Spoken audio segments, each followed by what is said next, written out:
Sweet रेनकार्नेशन के episode 5 की शुरुआत में हम लोग पेस्ट्री और कैसरोल को देखते हैं, जो कि आज रॉयल कैपिटल के सेंट्रल आर्मी के लीडर ड्यूक कैडलॉक से मिलने आते हैं। कैसरोल उनसे कहते हैं कि आपने हमें बैंक्वेट में बुलाया, ये हमारे लिए काफी ऑनर की बात है। कांग्रेचुलेशन आपको कि आपका उत्तराधिकारी बड़ा हो गया है। ये सब सुनकर कैडलॉक काफी ज्यादा खुश होता है और कैसरोल से कहते हैं कि आप एक हीरो हो। आपके मुंह से ये सब सुनना काफी तारीफ लग रही है। वैसे ये है मेरा ग्रैंडसन, इसका नाम है स्क्वेल। ये अपने ऑफिसर्स बोर्डिंग स्कूल में सबसे पहले ग्रेजुएट हुआ है। वहीं पर स्क्वेल काफी ज्यादा नर्वस होता है कैसरोल से मिलने के लिए। वो अपना इंट्रोडक्शन भी सही से नहीं दे पाता है। इस वजह से कैडलॉक कैसरोल से माफी मांगते हैं और कहते हैं कि इसे माफ करना, ये थोड़ा नर्वस है क्योंकि आपको अपना आइडल मानता है। आपकी कहानी सारे यंग लोगों में पॉपुलर है। ये तारीफ सुनकर कैसरोल उनका शुक्रिया करता है। जिसके बाद अब बारी आती है पेस्ट्री की, जो कि अपना इंट्रोडक्शन देता है। वो काफी अच्छे और काफी मैनर से अपना इंट्रोडक्शन देता है। पेस्ट्री के मैनर देखकर कैडलॉक काफी ज्यादा खुश होता है और कहते हैं कि तुम तो मेरे ग्रैंडसन से भी काफी अच्छे हो और मैंने सुना है कि तुम तो मैजिक भी यूज कर सकते हो। जिस पर पेस्ट्री कहते हैं हाँ, भगवान की कृपा से मैं मैजिक का यूज कर सकता हूँ। ये सुनकर कैडलॉक काफी ज्यादा शौक हो जाता है और कहते हैं कि क्या तुम अपने मैजिक को डेमोन्स्ट्रेट करके दिखा सकते हो। तो पेस्ट्री मान जाता है और कहता है ठीक है। जिसके बाद वो एक वेटर के पास से एक कपड़े को मांगता है तो उसे वो कपड़ा मिल जाता है। जिसके बाद वो अपने रेप्लिकेट मैजिक का यूज करके उस कपड़े के ऊपर एक लड़की की इमेज बना देता है। ये देखकर वहाँ पर खड़े सभी लोग काफी ज्यादा शौक हो जाते हैं। वहीं पर कैडलॉक भी काफी शौक होते हैं। वो पेस्ट्री की तारीफ करते हैं और कहते हैं कि ये तो काफी कमाल का मैजिक है। अपनी तारीफ सुनकर पेस्ट्री उनका शुक्रिया करता है और कहते हैं कि मैं इस चीज को लॉर्ड स्केल को गिफ्ट में देना चाहता हूँ, मेरी और मार्ग्रेव ह्यूबेरक की तरफ से।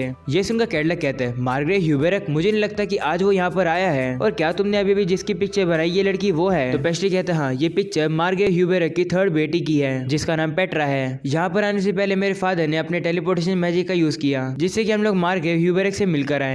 और आपको तो पता ही होगा कि मार्ग्रेव की लड़ाई नेबरिंग कंट्री से हो रखी है, जिसकी वजह से लेडी पेट्रा को यहाँ पर आने में दिक्कत हो रही है। इसलिए उन लोगों ने हमसे कहा कि हम लोग उनके बिहाफ में लेडी पेट्रा को इंट्रोड्यूस करें। वहीं पर स्क्वेल पेट्रा की फोटो देखकर कहता है कि पेट्रा तो काफी ज्यादा प्यारी है। तभी पेस्ट्री उसे बताता है कि लेडी पेट्रा भी अगले महीने उत्तराधिकारी बन जाएगी, इसलिए उन्होंने एक पार्टी रखी है और पेट्रा चाहती है कि स्क्वेल उस पार्टी को अटेंड करे जिससे कि वो लोग आपस में फ्रेंडशिप कर सके। इस बात के लिए कैडलॉक मना कर रहा होता है, लेकिन इतने में स्क्वेल कहता है कि मैं जरूर पार्टी में आऊंगा। ये सुनकर कैडलॉक अपने मन में कहता है कि मेरा ग्रैंडसन कितना बेवकूफ है, इसे समझ ही नहीं आ रहा है कि ये लोग उसकी शादी अरेंज कर रहे हैं। ये पेस्ट्री काफी ज्यादा दिमाग वाला है, मैंने इसे अंडर एस्टिमेट कर दिया।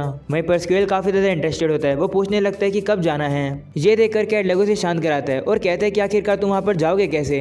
तभी पेस्ट्री उसे कहता है कि आपको चिंता करने की जरूरत नहीं है, मेरे फादर अपने टेलीपोर्टेशन मैजिक से स्क्वेल को वहाँ पर पहुंचा सकते हैं। ये सुनकर स्क्वेल कहते हैं हाँ, ये तो काफी अच्छा आइडिया है, इससे मैं वहाँ पर जा पाऊंगा। और वो कैसरोल से कहता है कि आप मुझे वहाँ पर लेकर जाओगे ना। जिस पर कैसरोल भी कहते हैं हाँ, मैं आपकी जरूर हेल्प करूंगा। ये सब देखकर कैडलॉक काफी परेशान हो जाता है और अपना सर पकड़ लेता है। तभी पेस्ट्री उसके पास आता है और उसके कान में कहता है कि जब हम लोग वहाँ पर गए थे तो देखकर लग रहा था कि ह्यूबेरक के कुछ अल्टीरियर मोटिव्स हैं। मुझे तो लगता है कि वो नेबरिंग कंट्री से लड़कर काफी ज्यादा थक गए हैं और वो आपकी कमाल की मिलिट्री पावर को यूज करना चाहते हैं जिससे कि वो अपने दुश्मनों को डराकर भगा सके, जिससे कि लड़ाई हमेशा के लिए खत्म हो सके। इसलिए मुझे लगता है कि इसी वजह से वो पेट्रा की शादी आपके ग्रैंडसन से कराना चाहते हैं। ये सुनकर कैडलॉक कहते हैं वो ऐसी बात है, शुक्रिया मुझे इसके बारे में बताने के लिए। कैडलॉक अब सभी के सामने अनाउंस कर देता है कि वो मार्ग्रेव की पार्टी को अटेंड करेगा और अब इसी तरीके से पेस्ट्री का प्लान कामयाब हो जाता है। और अब अगले सीन में हम लोग देखते हैं पेस्ट्री अकेला खड़ा होता है। तभी स्क्वेल उसके पास आता है और उसे कहते हैं कि तुम्हें मुझे लॉर्ड बुलाने की जरूरत नहीं है, तुम बस मुझे स्क्वेल बुला सकते हो। तो पेस्ट्री भी मान जाता है और कहता है ठीक है, तुम भी मुझे पेस्ट्री कहकर बुलाना। तो स्क्वेल भी मान जाता है। जिसके बाद उसे पूछता है कि आखिरकार लेडी पेट्रा को क्या चीजें पसंद है। तो पेस्ट्री थोड़ा सोचता है और कहता है कि मैं बस उससे एक ही बार मिला हूँ, मेरे ख्याल से उन्हें स्वीट्स काफी ज्यादा पसंद है। जब मैं वहाँ पर गया था तो मैंने गिफ्ट में उन्हें अपनी हैंडमेड कुकीज दी थी और उन्हें वो काफी पसंद आई थी। ये सुनकर स्क्वेल पूछता है कि क्या तुम स्वीट्स बनाने में माहिर हो। तो पेस्ट्री उससे कहते हैं हाँ, मैं काफी ज्यादा माहिर हूँ स्वीट्स बनाने में। ये सुनकर स्क्वेल कहते हैं ठीक है, हम लोग स्वीट्स के बारे में बाद में बात करेंगे, क्या तुम मेरे लिए एक छोटा सा काम कर सकते हो। तो पेस्ट्री पूछता है कौन सा काम। तो स्क्वेल कहते हैं कि क्या तुम पेट्रा की फोटो की सेक्सीनेस थोड़ी और बढ़ा सकते हो।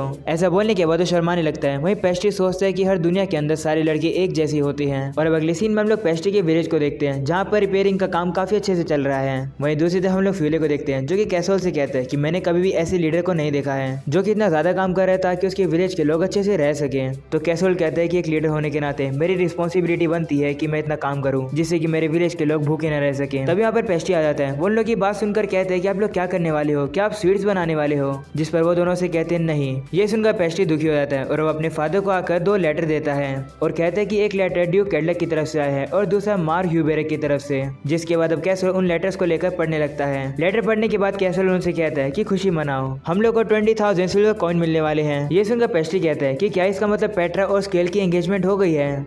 तो कैसरोल कहते हैं हाँ, और उन लोगों ने डिसाइड किया है कि वो लोग इस चीज को प्राइवेटली अनाउंस तब करेंगे जब लेडी पेट्रा की उम्र हो जाएगी। ये सुनकर पेस्ट्री खुश होता है और कहता है कि ये वर्थ हो गया, मैंने इतना ज्यादा समय लगाया था उस फोटो को बनाने में, एक ही फोटो को बनाने में मुझे काफी टाइम लग गया क्योंकि मार्ग्रेव को कोई फोटो पसंद ही नहीं आ रही थी। वहीं अब कैसरोल बताता है कि मार्ग्रेव हमें एडवांस में 30 गोल्ड कॉइन देगा। ये सुनकर फ्यूले खुश होता है और कहते हैं कि तो अब तुम्हें अपना एक ग्रैंड ईस्टेट बना लेना चाहिए उससे। तो कैसरोल कहते हैं नहीं बेवकूफ, ये पैसे फंडिंग है लेडी पेट्रा की सिक्योरिटी के लिए। मार्ग्रेव ने हमसे रिक्वेस्ट करी है कि हम लोग लेडी पेट्रा को सेफ रखेंगे जब तक वो कैपिटल में आकर अनाउंसमेंट करेगी। ये सुनकर फ्यूले को समझ आ जाता है। वो कहता है कि बाहर काफी सारे लोग हैं जो कि इस मैरिज को नहीं होने देना चाहेंगे। तो कैसरोल कहते हैं हाँ, खासकर तो उनकी नेबरिंग कंट्री इस बात से एग्री ही नहीं करेगी क्योंकि उनकी आपस में लड़ाई जो चल रही है। तो फ्यूले कहता है लेकिन इसमें दिक्कत क्या है, वो लोग तो इस एंगेजमेंट को सीक्रेट रख रहे हैं ना, जब तक इन्फॉर्मेशन बाहर नहीं जाएगी तब तक तो कोई दिक्कत ही नहीं है। तो पेस्ट्री कहते हैं नहीं, एक दिक्कत है, वो है चर्च। जिस पर कैसरोल कहते हैं हाँ सही कहा, ऑफिशियली चर्च एक न्यूट्रल एंटिटी है और क्योंकि वो न्यूट्रल है उन्हें काफी सारा मौका मिल जाता है इन्फॉर्मेशन कलेक्ट करने का, लेकिन अगर उन्हें रिश्वत मिलेगी तो वो लोग इन्फॉर्मेशन को बाहर भी लीक कर सकते हैं। ये सुनकर फ्यूले कहते हैं हाँ तुम बिल्कुल सही कह रहे हो, ये तो एक दिक्कत की बात है। तभी कैसरोल कहते हैं कि मैं लेडी पेट्रा को अपने टेलीपोर्टेशन स्पेल से सेफ रख सकता हूँ, लेकिन साथ में उसके गार्ड्स को भी टेलीपोर्ट करना मुश्किल रहेगा। और एक बार मान भी लेते हैं कि मैंने लेडी पेट्रा को कैपिटल में टेलीपोर्ट कर भी दिया तो तब भी हमें वहाँ पर उसे प्रोटेक्ट करने के लिए गार्ड की जरूरत होगी। ये सब सुनकर फ्यूले कहते हैं कि क्या हम लोग इस जॉब को करने से मना कर दे, जिस पर कैसरोल कहते हैं नहीं बेवकूफ मत बनो, अभी हमें मौका मिले किंगडम के 2 मेजर प्लेयर का ट्रस्ट पाने का, मैं इस मौके को गवाऊंगा नहीं, मैं इस जॉब को एक्सेप्ट करूंगा। वहीं पेस्ट्री कहते हैं हाँ, सिर्फ हमारे टाउन को बचाने के लिए नहीं बल्कि मेरे ड्रीम को पूरा करने के लिए भी ये मिशन करना जरूरी है। पेस्ट्री के दिमाग में एक आइडिया आता है, वो सोचता है कि अगर हमारे पास ये रिस्क नहीं होगा कि चर्च हमारी इन्फॉर्मेशन को लीक कर देगी तो बात बन सकती है। पेस्ट्री को सोचता हुआ देख फ्यूले और कैसरोल से पूछते हैं तुम क्या सोच रहे हो। तो पेस्ट्री कहते हैं कि मुझे एक अच्छी जगह मिल गई जहाँ पर हम लोग लेडी पेट्रा को सेफ रख सकते हैं, उस जगह पर कोई भी विंडो नहीं है और एक ही एंट्रेंस है और वहाँ की वॉल भी ठीक है। ये सुनकर कैसरोल कहते हैं कि तुम ट्रू साइंटिफिकेशन रिचुअल चैम्बर की बात कर रहे हो ना, ये तो काफी अच्छा आइडिया है। पेस्ट्री कहते हैं हाँ, वैसे भी उनकी उम्र हो जाएगी तो ये नेचुरल है कि वो साइंटिफिकेशन चैम्बर में आएगी ही। हम लोगों को कहेंगे कि सेरेमनी करने में टाइम लग रहा है और इसी बहाने से हम लोग लेडी पेट्रा को वहाँ पर सेफ रखेंगे जब तक एंगेजमेंट अनाउंस नहीं हो जाती। ये सुनकर कैसरोल और फ्यूले कहते हैं आइडिया तो अच्छा है, इसे ट्राई करके देखते हैं। तभी पेस्ट्री कैसरोल को एक कॉल लेटर देता है और कहते हैं कि ये रिसिप्ट है मटेरियल्स की ट्रैवलिंग मर्चेंट की तरफ से। उस लेटर को देने के बाद पेस्ट्री वहाँ से जाने लगता है। तभी कैसरोल उसे रोकता है। कैसरोल अब गुस्से में उसे कहता है कि 1 क्रेट बोन कास्ट और शुगर का 1 बैरल तुमने ऑर्डर किया है ना, सीड्स बनाने के लिए तुमने सारे पैसे को वेस्ट कर दिया मुझे बिना बताए, अब आगे से मैं तुम्हें कोई भी पैसा नहीं दूंगा। ऐसा बोलने के बाद वो पेस्ट्री के सर में मारते हैं और अब पेस्ट्री इस वजह से रोने लगता है।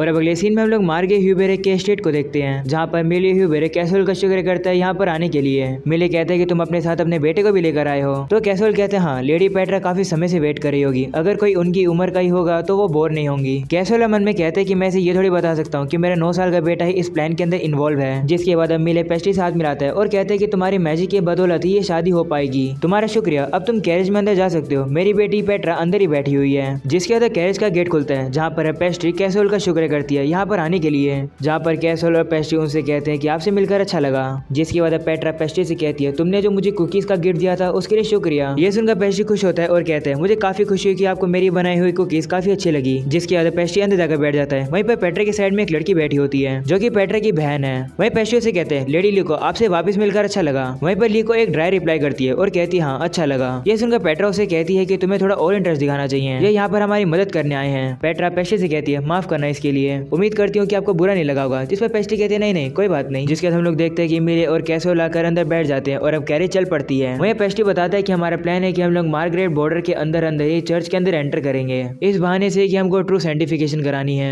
चर्च में पहुंचने के बाद हम लोग कैपिटल में टेलीपोर्ट कर लेंगे। कैपिटल में पहुंचने के बाद लेडी पेट्रा चैम्बर में चली जाएगी जब तक अनाउंसमेंट टाइम नहीं हो जाता और वहीं पर बाकी सभी लोग लेडी पेट्रा को गार्ड करेंगे। वहीं मिले कैसरोल को कहते हैं जैसे एक्सपेक्ट किया था वैसा ही है, जो पेट्रा के ऊपर हमला करने वाले हैं वो लोग मूव कर रहे हैं। कैसरोल मैं तुम पर भरोसा कर रहा हूँ। वहीं कैसरोल कहते हैं हाँ तुम भरोसा कर सकते हो, मेरे सारे लोगों ने कैपिटल में सारी तैयारियां कर रखी है, मैं कसम खाता कि मैं पेट्रा को प्रोटेक्ट करके रहूंगा। वहीं पर अब हम लोग कुछ गुंडों को देखते हैं जो कि इस कैरेज को जाते हुए यहाँ से देख रहे होते हैं और देखकर लगता है कि ये लोग हमला करने वाले हैं। और अगले सीन में हम लोग देखते हैं वो लोग चर्च में पहुंच जाते हैं जहाँ पर अब सबसे पहले मिले और कैसरोल बाहर निकलकर चेक करने लगते हैं कि क्या सब कुछ सेफ है। लेकिन तभी अचानक से गुंडे बाहर आ जाते हैं और वो उनके ऊपर हमला कर देते हैं। ये देखकर कैरेज का ड्राइवर वहाँ से भाग जाता है। वहीं अब कैसरोल और मिले तो काफी आराम से मिलकर उन गुंडों को रोक लेते हैं। लेकिन इसी बीच एक गुंडे को मौका मिल जाता है कैरेज के अंदर जाकर हमला करने का। उस गुंडे को देखकर पेट्रा और ली को काफी ज्यादा डर जाते हैं और अब वो गुंडा उनके ऊपर हमला करने वाला होता है। इतने में पेस्ट्री वहाँ पर आकर उसे रोक देता है। वो उस गुंडे से कहते हैं कि मेरे होते तुम्हें लड़कियों के ऊपर हमला नहीं कर सकते हो। वहीं इस चीज को लीको काफी ध्यान से नोटिस करती है। तभी इसी बीच एक और गुंडा आ जाता है जो कि पेस्ट्री के साइड से हमला करता है, लेकिन कैसरोल ये चीज देख लेता है और वो उस गुंडे के ऊपर हमला करके उसकी तलवार को उड़ा देता है, जिसके बाद वो लोग मिलकर उन गुंडों के ऊपर हमला करके उन्हें हरा देते हैं। ये सब देखकर अब सभी गुंडे डर जाते हैं और अब वो वहाँ से भाग जाते हैं, जिसके बाद अब मिले पेस्ट्री और कैसरोल का शुक्र करते हैं उसकी बेटियों को बचाने के लिए। वहीं अंदर हम लोग देखते हैं कि लीको और पेट्रा तो काफी ज्यादा डरे हुए हैं। तभी पेस्ट्री उनके पास आता है और कहते हैं घबरा मत, अब सब कुछ ठीक है, हमें अंदर चलना होगा। जिसके बाद हम लोग देखते हैं कि अब वो लोग चर्च के अंदर बेसमेंट में जा रहे होते हैं। वहीं पेट्रा कहती है कि ये पहली बार है कि मैं बेसमेंट में आ रही हूँ, हम लोग तो काफी नीचे आ रहे हैं। वहीं लीको अब भी डरी होती है, वो अपनी बहन पेट्रा को ढूंढने लगती है। वहीं पेस्ट्री उसके हाथ को पकड़ लेता है और कहते हैं घबराओ मत, आप सेफ हो, हम आपके साथ हैं। ये बात सुनकर लीको शर्मा जाती है और अब इसी के साथ हो जाता है ये एपिसोड यहीं पर खत्म। पसंद आया हो तो लाइक कर देना, मिलते हैं अगले एपिसोड में, तब तक के लिए बाय बाय।